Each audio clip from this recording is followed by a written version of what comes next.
Dear students, I am Seena B. Nair, Assistant Professor, Bharat Institute of Law, Bharat Institute of Higher Education and Research, Chennai.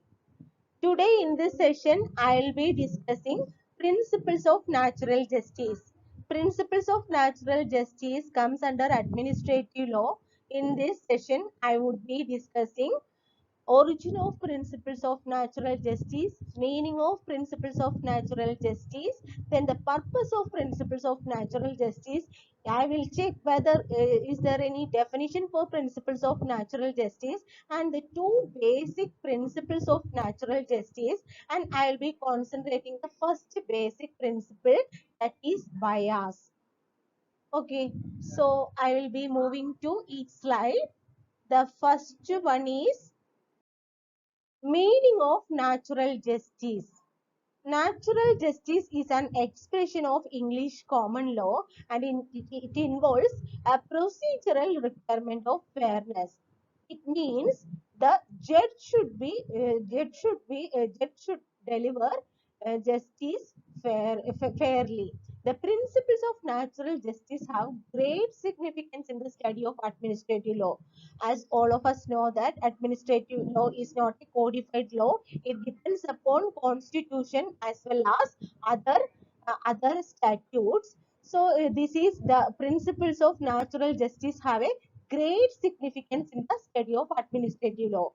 It is also known as substantial justice or fundamental justice or universal justice or fair play in action. So the other name of principles of natural justice is substantial justice. So in the absence of a specific law or a provision, the judge may apply substantiate justice, that is substantial justice, or it is considered as the basic principle. So it is fundamental justice and it has universal application. So it is considered as universal justice, or it is otherwise called the fair play in action. The principles of natural justice are not embodied rules and are not codified. So not that it is not an embodied, it doesn't have any embodied rules and it is not codified. They are judge-made rules and are regarded as the counterpart of American procedural due process. So note that they are judge-made rules. Principles of natural justice is derived from the word just naturally, and it is closely related to common law and moral principles, but it is not codified. It is a law of nature which is not derived from any statute or constitution.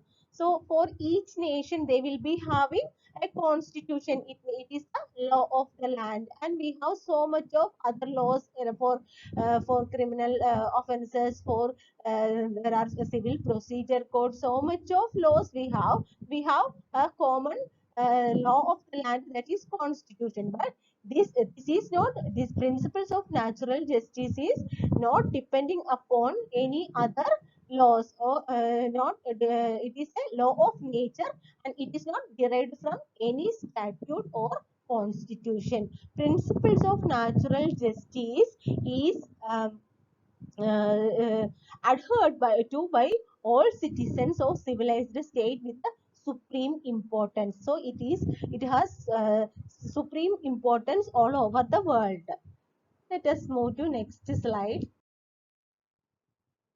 that is origin of natural justice. Okay, the history behind. So we will be, when we will study a topic, we will study the history behind it. So the history behind the principles of natural justice we can trace back to Bible. It is believed that when Adam and Eve they made a mistake, God has given them a chance for defending themselves. So it is believed that from that time itself the principles of natural justice has been acknowledged. For the people of Greek and Roman also are familiar with this concept. Even in the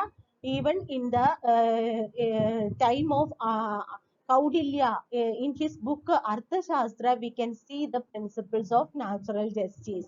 Even it was accepted by English jurists. The word natural justice is derived from Roman words just naturally. Natural justice is a sense of what is right and what is wrong. So, natural justice is a sense that what is right and what is wrong. Then in India, the concept of this concept was introduced at an early time in the case of Mohinder Singh Gill versus Chief Election Commissioner.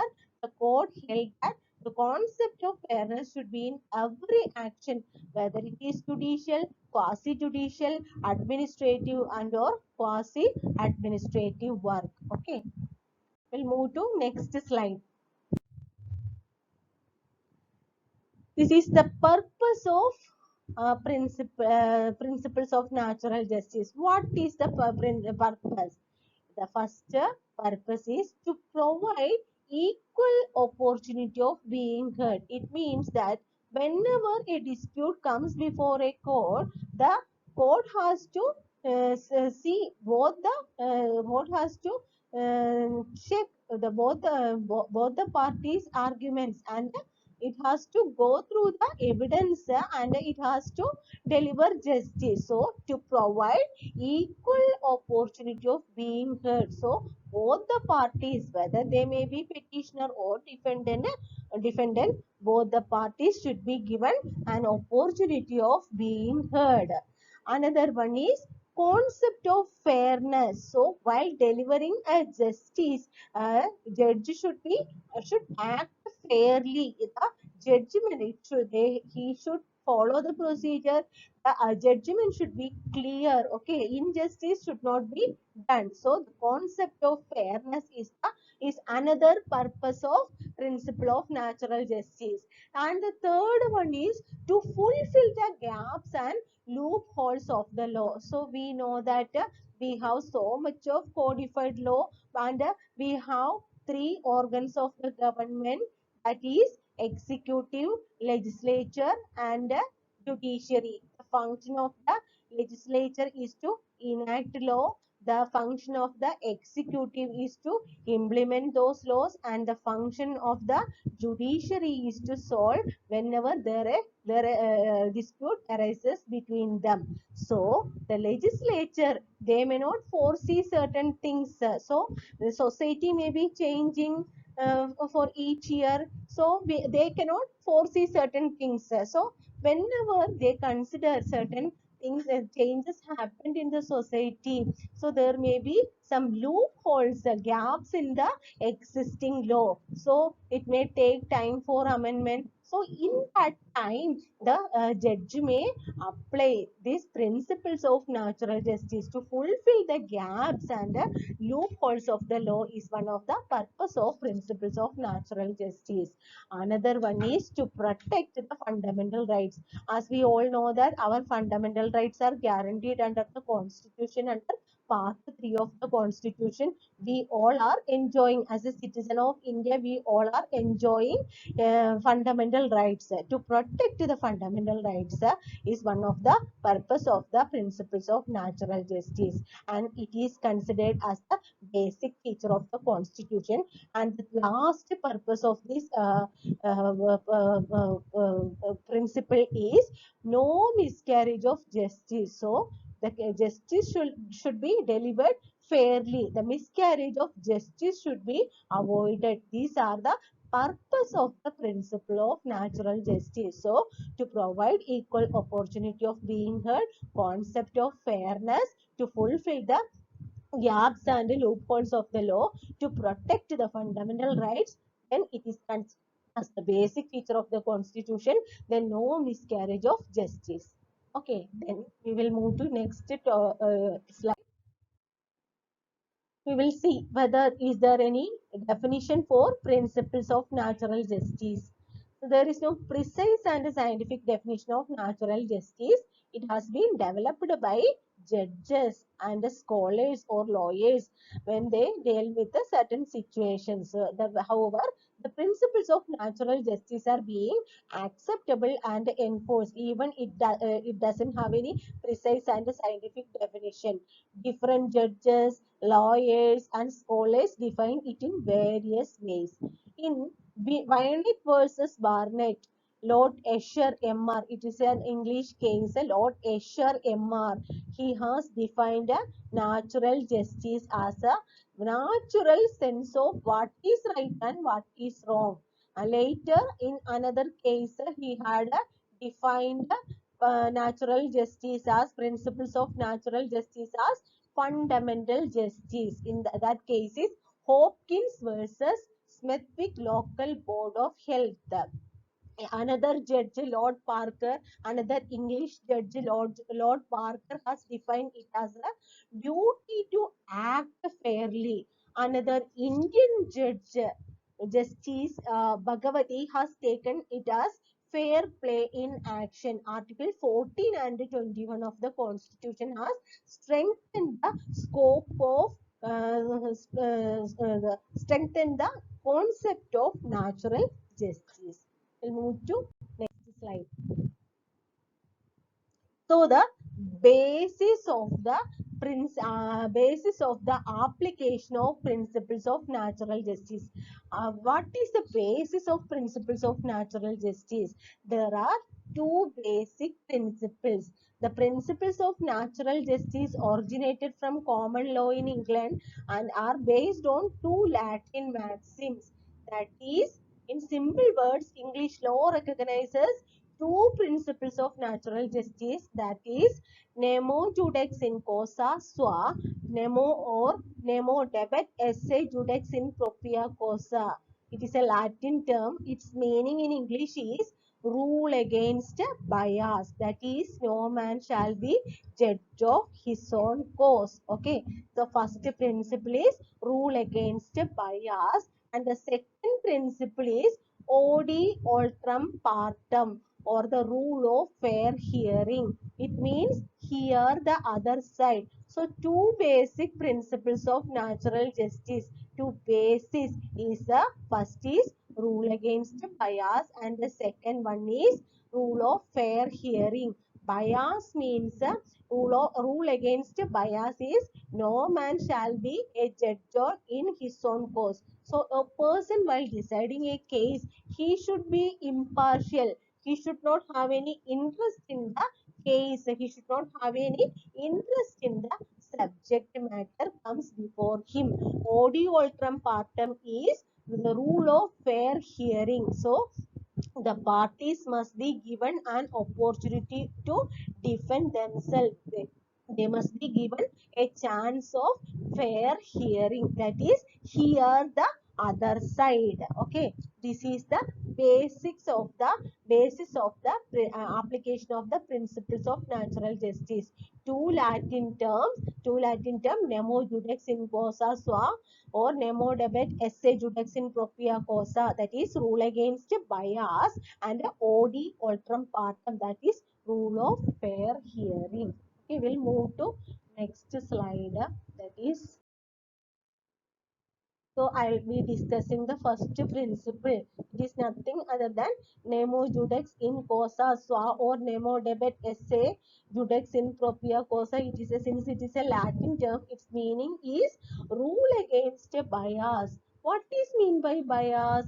Bias means anything which tends to or may be regarded as tending to cause such a person to decide a case otherwise than on evidence must be held to be bias. So bias means a person deciding a case otherwise than on evidence. Okay, so without going through the facts of the case, merits of the case, a judge may decide without taking any evidence. A judge may decide a case. So in this case, he is said to be biased. The principle. So whenever a case comes before a person, a judge, he has to follow certain principles.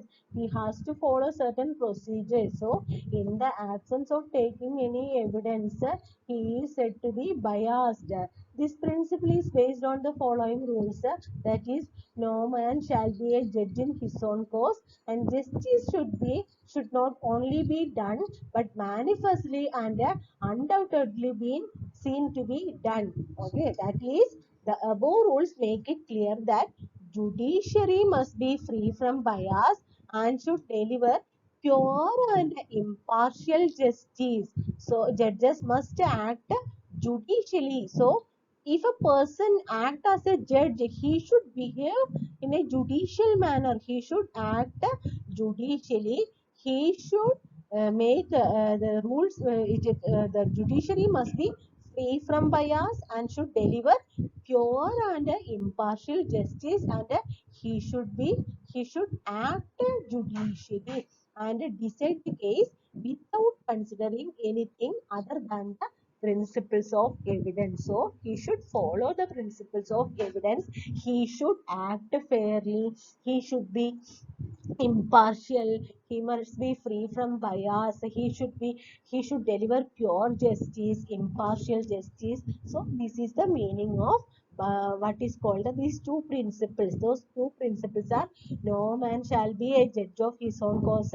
Justice should not only be done but manifestly and undoubtedly be seen to be done. So it should be crystal clear. Okay, if you are delivering justice, you should do certain things. It should be clear. You should deliver justice so clearly. That is the two principles, which is which is the basis of rule against bias. Okay, we'll move to next slide. That is, so in the initial slide I have told, I will be concentrating on kinds of bias. The first principle. Okay, I will be describing more about the first principle. So in that, I'll be discussing kinds of bias. Okay, so we have seen that a bias, if a person taking a decision without going through the evidence, without considering the evidence, it is considered as a bias. There are three types of bias, that is pecuniary bias, personal bias, bias as to subject matter. So there are three types of bias, that is pecuniary bias, then personal bias, then bias as to subject matter. So one by one I'll explain. So pecuniary means something related to money. Pecuniary bias arises when the adjudicator or judge have monetary or economic interest in the subject matter of the dispute or case. So whenever a case comes before him, the judge should not have any pecuniary interest, any financial interest in the subject matter or any economic interest in the subject matter of the dispute or case. So there may be a chance that the judge may be a shareholder in the company, or the judge may have some other the fine amount may be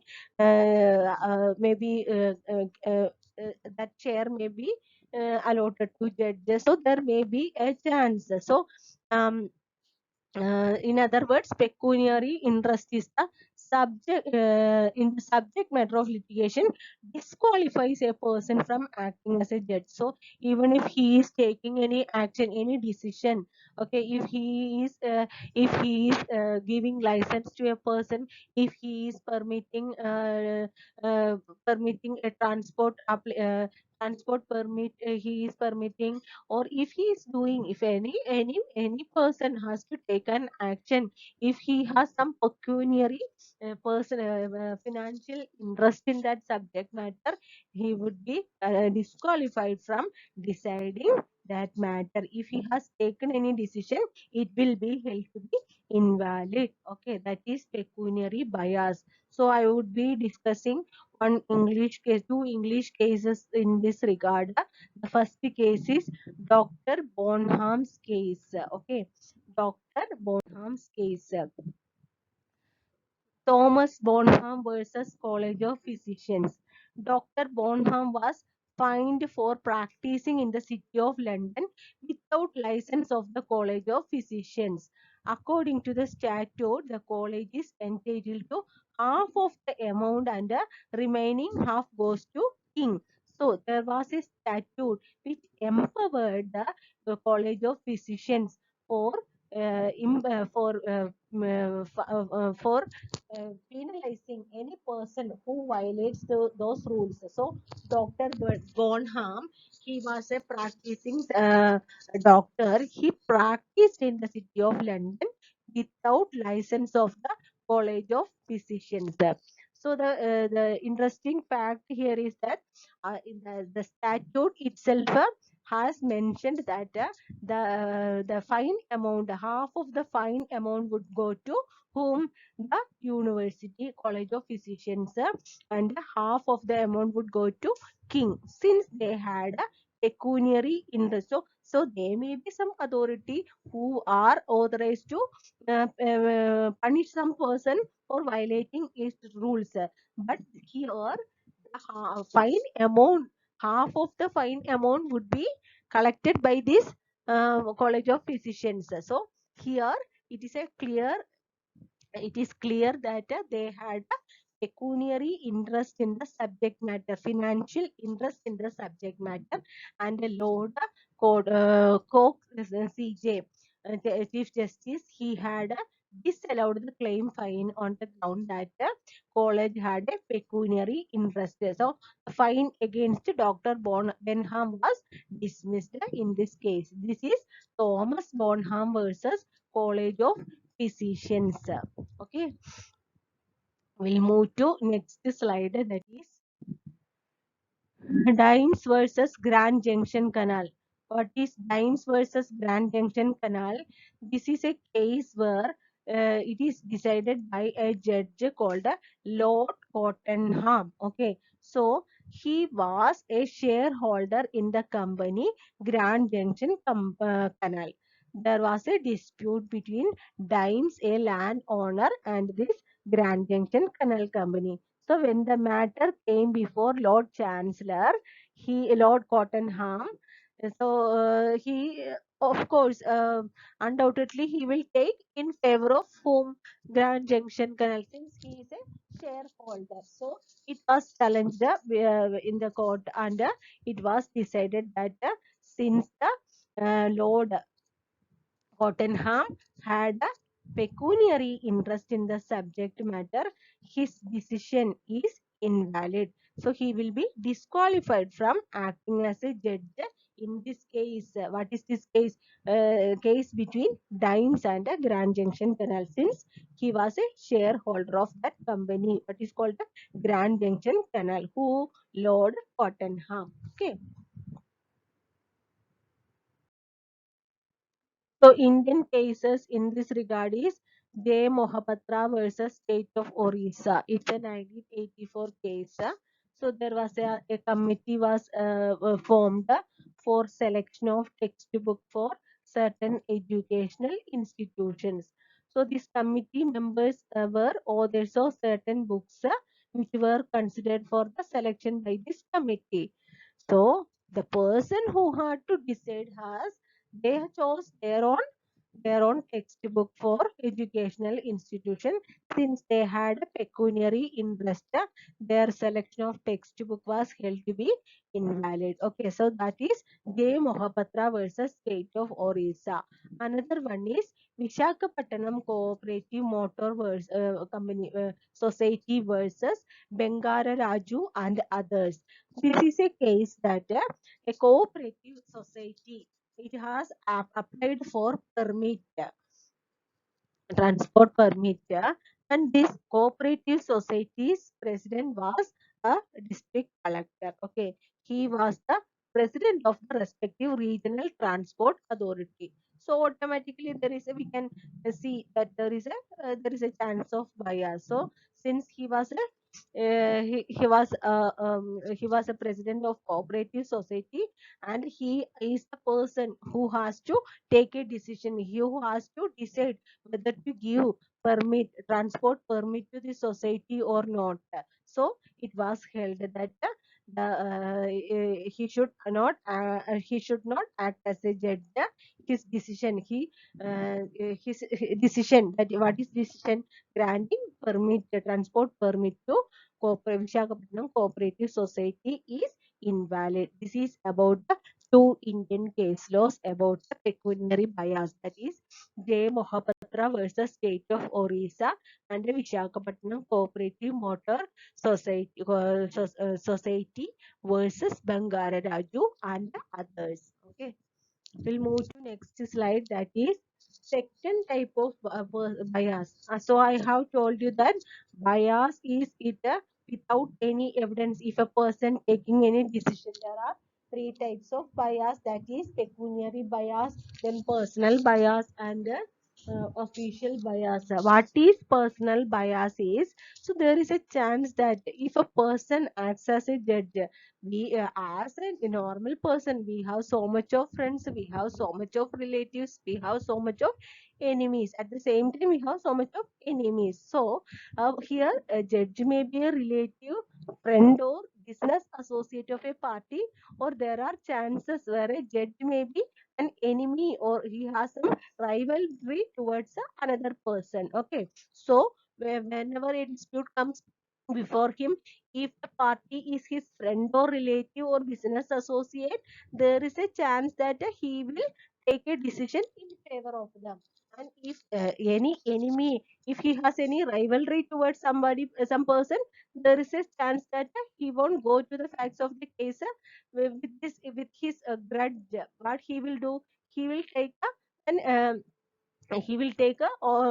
negative, he will not he will take a bad decision. Okay, he will not favor those person if he has any rivalry towards them. So this is a personal bias. So in the pecuniary bias, we have seen that the bias based on what is called the money, that is pecuniary, monetary benefit. Okay, so if the judge has some pecuniary interest in the subject matter, it is called a pecuniary bias.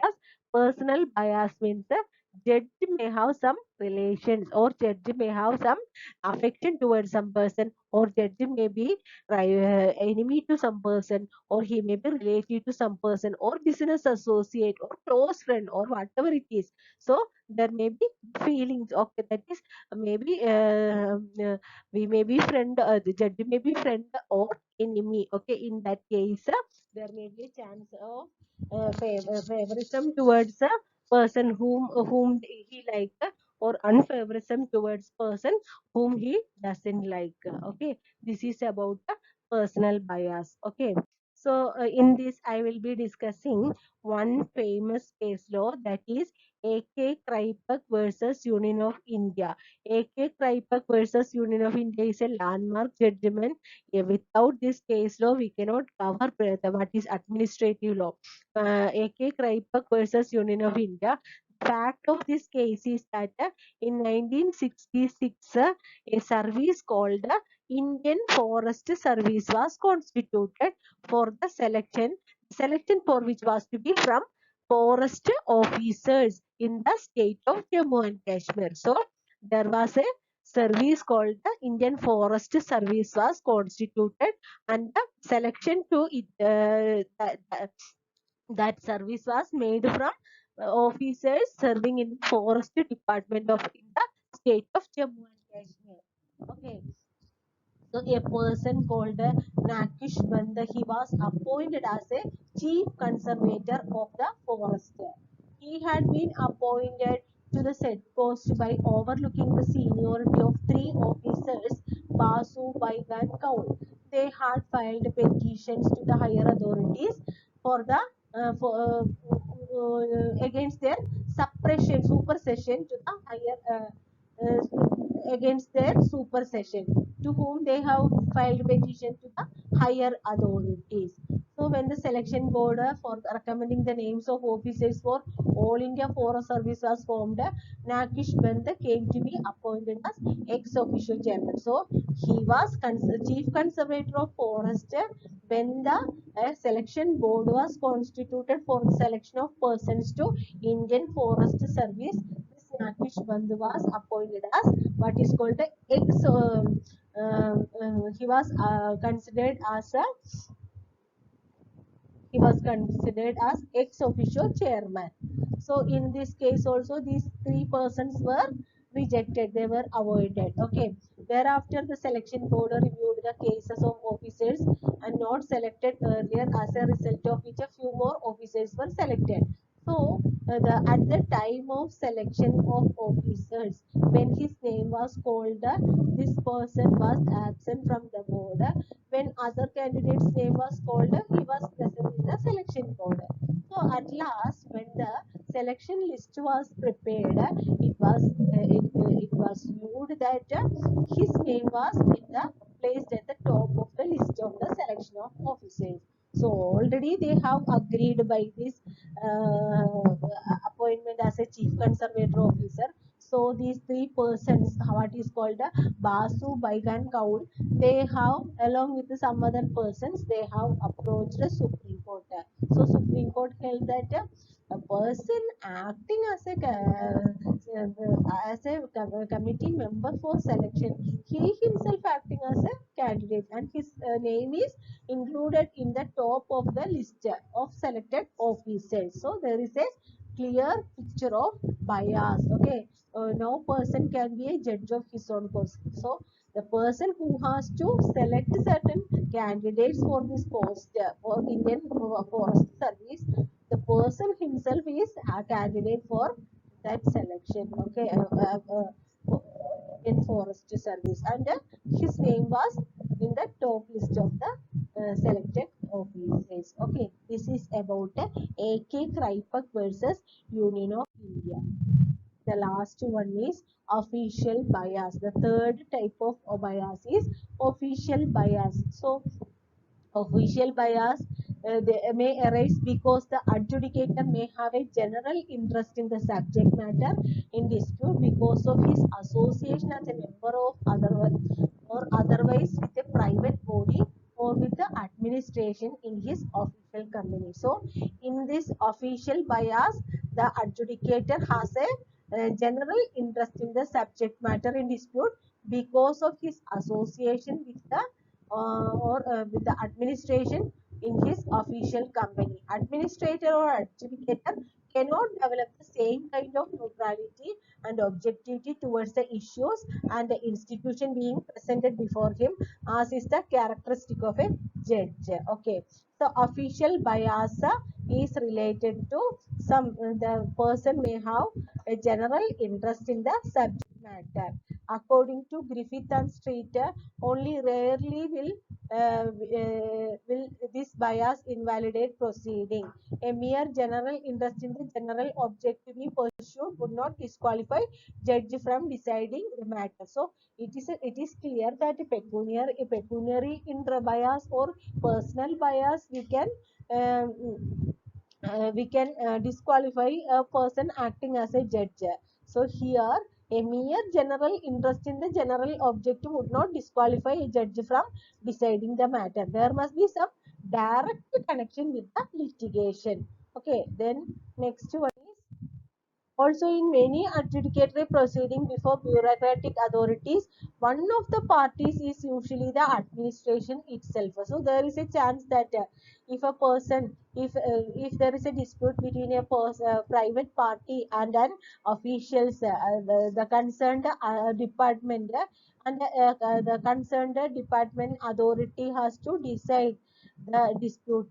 So there is automatically he will consider his department only. So there is a chance of official bias. Okay, this is about the official bias. So there are three case laws in this regard, that is Mullapalli Nageshwara Rao versus State of AP, then Krishna Bus Service versus Private Limited versus State of Haryana, then Manaklal versus Dr. Premchand. Okay, so these are the three case laws in this regard. What is called a official bias. Okay, next one is So far I have covered the meaning, definition, then purpose of principles of natural justice. Then I have discussed the basic principles of natural justice. Then I have discussed what are the main first basic principle, that is rule against bias. Then I have discussed what bias is. Then I have discussed what is called three types of bias, that is pecuniary bias, then personal bias, and official bias. In pecuniary bias, a bias may the judge may be biased because he has the pecuniary interest in the subject matter, whereas in the case of personal bias, judge may be a relative, or judge may be a friend, or judge may have some affection towards some person, towards some party who comes before him, or he may have rivalry towards some person. So there may be a chance that the judge may take a favorable decision in favor of person whom they like, whom he like, or there may be a chance if any rivals come as a party to the dispute, there is a chance to take action against them. So this is about personal bias. In that I have discussed AK Kripek versus Union of India. Then I have discussed what is called I have discussed in pecuniary interest bias. I have discussed two English case laws, then two Indian case laws, and in the last one, official bias, I have discussed two other case laws. So that's all about today. Thank you for listening carefully. This is all about the principles of natural justice. Thank you so much.